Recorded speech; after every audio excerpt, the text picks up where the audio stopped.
ನಮಸ್ಕಾರ. HTV ಕನ್ನಡ ನ್ಯೂಸ್ಗೆ ಸ್ವಾಗತ. ನಾನು ಪದ್ಮ ಪೂಪಾಳಂ. ಹಾಸನದಲ್ಲಿ ಜೂನ್ 6ರಂದು SSLC ಹಾಗೂ PUC ಟಾಪರ್ ವಿದ್ಯಾರ್ಥಿಗಳಿಗೆ ಪುರಸ್ಕಾರ ಕಾರ್ಯಕ್ರಮ ಆಯೋಜಿಸಲಾಗಿದೆ. ಮೈತ್ರಿ ಎಜುಕೇಷನ್ ಸೊಸೈಟಿ, ಅಕ್ಷರ ಶ್ರೀ ಫೌಂಡೇಶನ್ ಹಾಗೂ ಪರಿವರ್ತನಾ ಕಲಾ ತಂಡದ ಸಂಯುಕ್ತಾಶ್ರಯದಲ್ಲಿ ನಗರದ ಹಾಸನಾಂಬ ಕಲಾಕ್ಷೇತ್ರದಲ್ಲಿ ಸಾಧನಾ ಪುರಸ್ಕಾರ ಕಾರ್ಯಕ್ರಮ ನಡೆಯಲಿದೆ. ಕಾರ್ಯಕ್ರಮದಲ್ಲಿ 2025-26ನೇ ಸಾಲಿನ SSLC ಮತ್ತು PUC ಪರೀಕ್ಷೆಯಲ್ಲಿ ಹೆಚ್ಚು ಅಂಕ ಗಳಿಸಿದ ವಿದ್ಯಾರ್ಥಿಗಳನ್ನು ಸನ್ಮಾನಿಸಲಾಗುತ್ತದೆ. ಜೊತೆಗೆ ಸಮಾಜ ಸೇವೆ, ಶಿಕ್ಷಣ, ಕೃಷಿ, ಕಲೆ ಹಾಗೂ ಸಾಹಿತ್ಯ ಕ್ಷೇತ್ರಗಳಲ್ಲಿ ಸಾಧನೆ ಮಾಡಿದವರಿಗೆ ಜಿಲ್ಲಾ ಪ್ರಶಸ್ತಿ ನೀಡಿ ಗೌರವಿಸಲಾಗುತ್ತದೆ. ಇದೇ ವೇಳೆ ಸರ್ಕಾರಿ ಶಾಲೆಗಳನ್ನು ದತ್ತು ಪಡೆದು ಅಭಿವೃದ್ಧಿಪಡಿಸುವ ಯೋಜನೆಗೂ ಚಾಲನೆ ನೀಡಲಾಗುತ್ತಿದೆ ಎಂದು ಸಂಸ್ಥೆಯ ಅಧ್ಯಕ್ಷ ವೆಂಕಟೇಶ್ ಮೈತ್ರಿ ತಿಳಿಸಿದ್ದಾರೆ. SSLC ಮತ್ತು PUC ವಿದ್ಯಾರ್ಥಿಗಳು ಅತಿ ಹೆಚ್ಚು ಅಂಕವನ್ನು ಪಡೆದಂತಹ ವಿದ್ಯಾರ್ಥಿಗಳಿಗೆ ಸಾಧನಾ ಪುರಸ್ಕಾರ ಎನ್ನುವಂತಹ ಕಾರ್ಯಕ್ರಮವನ್ನು ನಾವು ಹಮ್ಮಿಕೊಂಡಿದ್ದೀವಿ.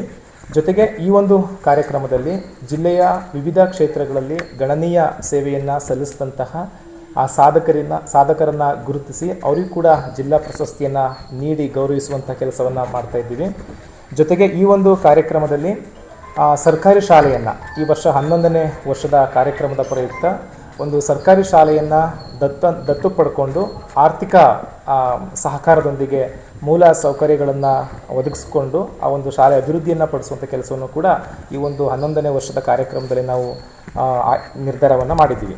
ಈ ಒಂದು ಕಾರ್ಯಕ್ರಮದಲ್ಲಿ ನಮ್ಮ ಪೂಜ್ಯ ಶ್ರೀ ಬಸವಲಿಂಗ ಸ್ವಾಮಿಗಳು, ತೋಟದಾರ್ಯ ಮಠ ಬಸವಪಟ್ಟಣ, ಹಾಗೆ ಸಂಗಮೇಶ್ವರ ಸ್ವಾಮಿಗಳು ಜವ್ಯನಹಳ್ಳಿ ಮಠ, ಇವರು ಈ ಒಂದು ಕಾರ್ಯಕ್ರಮದಲ್ಲಿ ಘನ ಉಪಸ್ಥಿತಿ ಇರ್ತಾರೆ. ಈ ಒಂದು ಕಾರ್ಯಕ್ರಮವನ್ನು ಮಾನ್ಯ ಜಿಲ್ಲಾಧಿಕಾರಿಗಳು ನೆರವೇರಿಸ್ತಾರೆ. ಜೊತೆಗೆ ಈ ಒಂದು ಕಾರ್ಯಕ್ರಮದಲ್ಲಿ ನಮ್ಮ ಜನಪ್ರಿಯ ಶಾಸಕರಾದಂತಹ HP ಸ್ವರೂಪ್ ಪ್ರಕಾಶ್ ಹಾಗೂ ಸಕಲೇಶ್ಪುರ ಕ್ಷೇತ್ರದ ಶಾಸಕರಾದಂತಹ ಸಿಮೆಂಟ್ ಮಂಜು ಸರ್ ಅವರು ಕೂಡ ಈ ಕಾರ್ಯಕ್ರಮದಲ್ಲಿ ಅತಿಥಿಗಳಾಗಿ ಆಗಮಿಸ್ತಾರೆ. ಜೊತೆಗೆ ಈ ಕಾರ್ಯಕ್ರಮದಲ್ಲಿ ಮುಖ್ಯ ವಿದ್ಯಾರ್ಥಿಗಳೊಂದಿಗೆ ಸಂವಾದವನ್ನು ನಡೆಸಲಿಕ್ಕೆ ಶ್ರೀಮತಿ ವಿಜಯಲಕ್ಷ್ಮಿ ಶಿಬರೂರು, ವಿಜಯ ಟೈಮ್ಸ್ ವಾಹಿನಿಯ ಮುಖ್ಯಸ್ಥರು ಕೂಡ ಈ ಒಂದು ಕಾರ್ಯಕ್ರಮಕ್ಕೆ ಆಗಮಿಸಿ ಈ ಒಂದು ಕಾರ್ಯಕ್ರಮವನ್ನು ಯಶಸ್ವಿಗೊಳಿಸ್ತಾ ಇರ್ತಾರೆ. ಸೊ ಹಾಗಾಗಿ ಈ ಒಂದು ಕಾರ್ಯಕ್ರಮದ ಪ್ರಯುಕ್ತ ನಮ್ಮ ಜಿಲ್ಲೆಯ ಎಲ್ಲ ತಾಲೂಕುಗಳಲ್ಲಿ ಅತಿ ಹೆಚ್ಚು ಅಂಕವನ್ನು ಪಡೆದಂತಹ ಆಸಕ್ತಿ ವಿದ್ಯಾರ್ಥಿಗಳು ತಮ್ಮ ಅಂಕಪಟ್ಟಿಯೊಂದಿಗೆ ಕೆಳಗೆ ಕೊಟ್ಟಿರುವಂತಹ ಏನು ಸಂಖ್ಯೆಗಳಿದೆ ಆ ಸಂಖ್ಯೆಗಳನ್ನು ಸಂಪರ್ಕಿಸಿ ತನ್ನ ಹೆಸರನ್ನು ನೋಂದಾಯಿಸಿಕೊಳ್ಬೇಕು. ಜೊತೆಗೆ ಈ ಜಿಲ್ಲೆಯಲ್ಲಿ ವಿವಿಧ